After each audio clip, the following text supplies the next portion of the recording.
Aaron Hernandez is being held without bail, charged with first-degree murder. The evidence would suggest presence, knowledge, and an intent to see this thing through. There is no eyewitness testimony.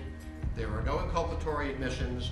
There has been no indication of any direct evidence. The prosecution will come out blazing. Now, this is a circumstantial case. But there's a video right after this murder showing him with a gun. The last time the New England Patriots played in the Super Bowl in 2012, Aaron Hernandez was on the field.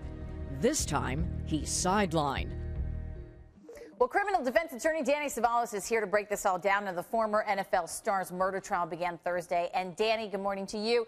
You know, we always try and get in the minds of jurors, and they're allowed to watch the Super Bowl. That was ruled this week. And you got to imagine there's going to be a moment for them that something's going to be said or heard. Do you think that he can get a fair trial? Well, probably. If the jurors hear anything on Sunday, they better get out of the room and get out of it quickly because you can't unring that bell. But the Supreme Court has addressed whether or not pretrial publicity can affect the right to a fair trial. We're talking about the First Amendment right to free expression coming head-to-head with the Sixth Amendment right to fair trial.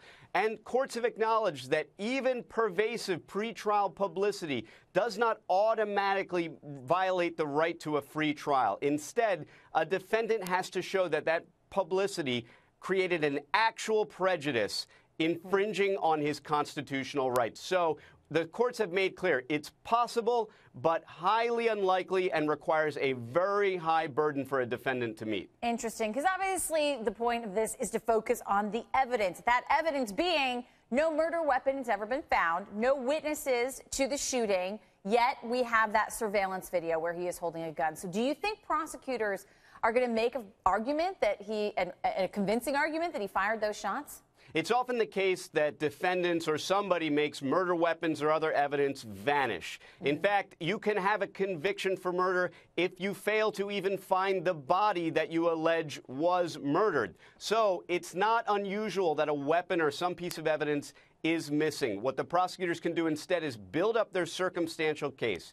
And it's a common misconception that circumstantial evidence is less powerful than testimonial evidence. In fact, with all of the digital evidence we're creating nowadays, circumstantial evidence can often be even more powerful than merely the testimony of a person, which can be discredited.